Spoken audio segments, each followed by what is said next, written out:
Salut à tous et bienvenue dans cette quatrième vidéo sur le chapitre Notions d'hydrologie dans laquelle nous allons parler des eaux dans les roches karstiques. Le karst, nom allemand de la région des plateaux calcaires de Slovénie, dont le nom slave est Kras. Karst désigne l'ensemble des formes superficielles et souterraines résultant de la dissolution des roches carbonatées, calcaires et dolomies, par l'eau rendue acide par le dioxyde de carbone. Le pseudokarst désigne aussi l'ensemble des formes comparables, mais qui se développent sur des roches solubles comme le gypse, l'anhydrite et la lite.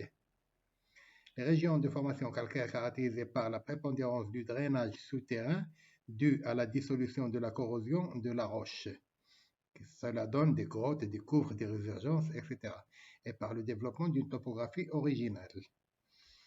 Donc, l'importance des roches karstiques réside dans leur grande répartition à la surface de la Terre et par l'originalité de leur modelé géomorphologique, ainsi que par la particularité des vides internes qu'elles engendrent par leur comportement vis-à-vis de l'eau.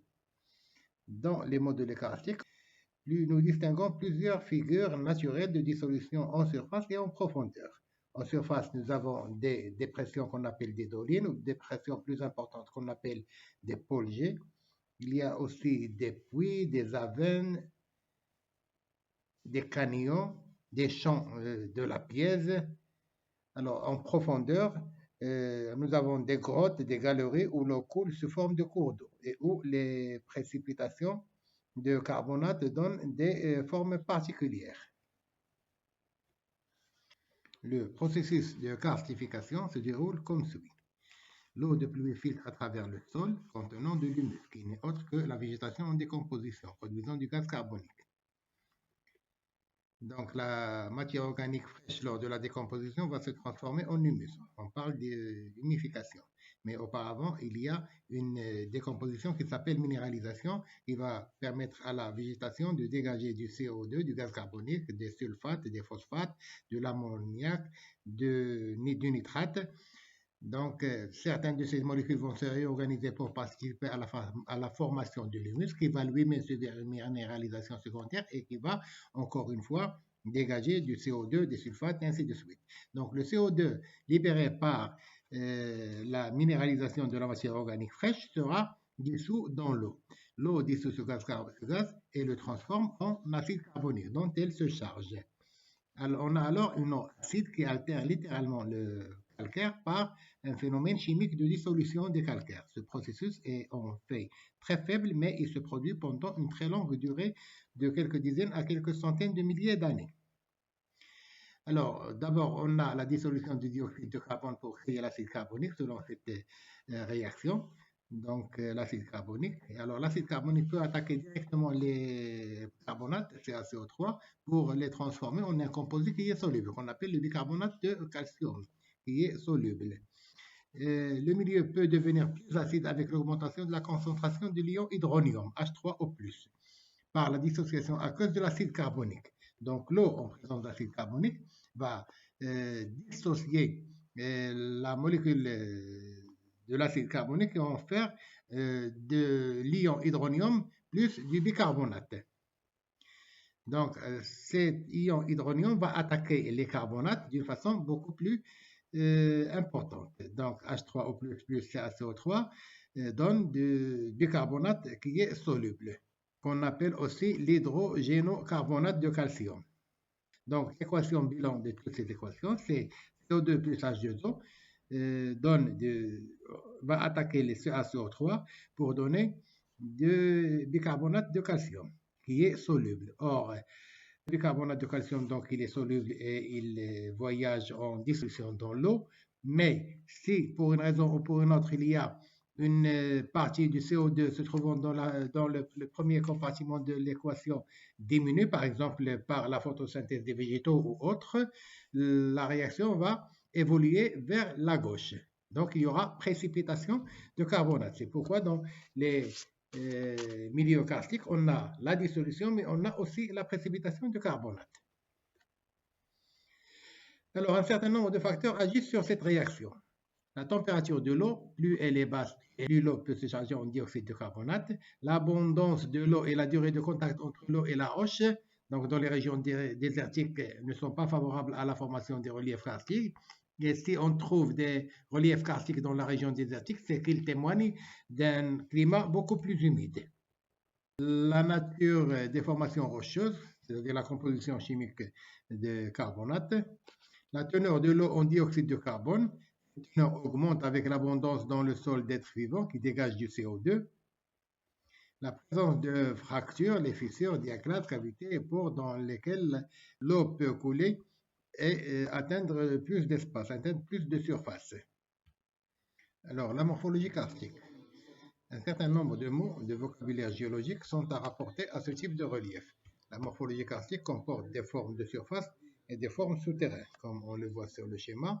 Donc, nous avons des dissolutions en surface qui laissent des dépressions, ou bien des vallées, des canyons, des résurgences. Et en profondeur, nous avons aussi beaucoup de vides, beaucoup de cavités, beaucoup de grottes, des écoulements souterrains sous forme de rivières souterraines. Alors, voyons voir ces différentes formes karstiques. Alors, les formes de surface. Les lapièzes. Les lapièzes ou lapias sont des cavités de taille et de formes diverses, couvertes sur la surface des calcaires par des dissolutions. Leur profondeur varie de quelques millimètres à plusieurs dizaines de mètres, comme on voit ici un champ de lapièze. Le champ de lapièze se présente de cette façon-là. Nous avons donc des fosses, des sillons qui sont ouverts par la dissolution des calcaires sur la surface.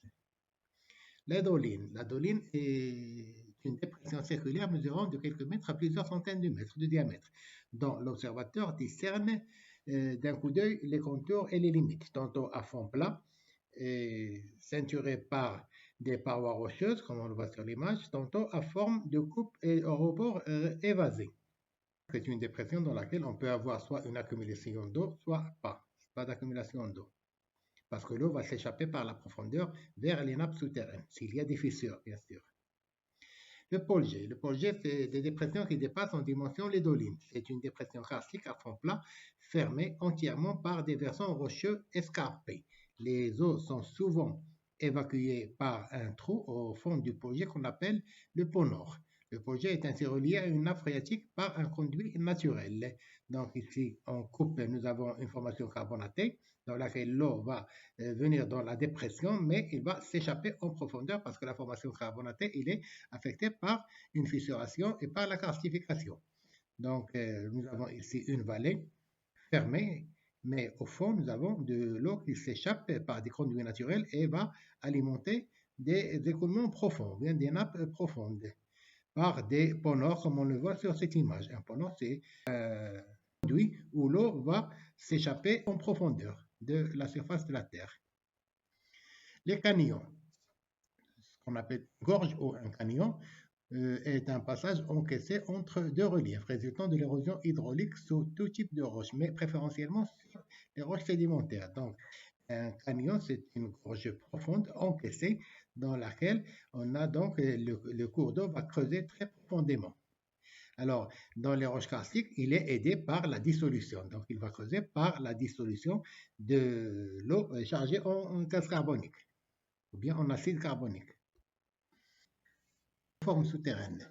Elles comprennent essentiellement des grottes, des cavernes souterraines, des galeries où coulent parfois des rivières souterraines. Elles comprennent aussi des précipitations carbonatées de formes particulières. Alors, les avennes. Les avennes, ce sont des grottes du karst qui sont parfois reliées à la surface par un abîme béant, ouvert. C'est un puits ou un gouffre vertical ou subvertical de quelques décimètres jusqu'à 200 mètres. La profondeur peut être impressionnante. Donc nous avons ici un gouffre ou un abîme qui s'enfonce, vu d'en haut, mais vu d'en bas, l'abîme et la profondeur est impressionnante. Des deux personnes ici nous donnent l'échelle de cet abîme et de cette grotte, de cette ouverture en profondeur dans le calcaire. C'est la veine. Les grottes. Les grottes sont des tunnels naturels de taille variable qui sont devenus de véritables attractions touristiques, notamment par la beauté des précipitations carbonatées qui construisent, entre autres formes, des stalactites et des stalagmites, ou bien même des colonnes.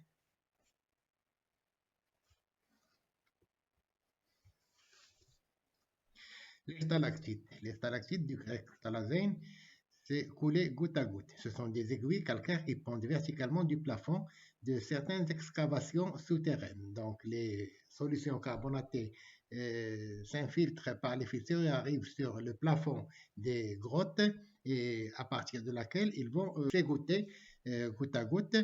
Cette solution riche en carbonate va laisser précipiter une partie de ce carbonate au haut et en retombant, elle va précipiter une autre partie en bas et va former les stalagmites sur le sol de la grotte.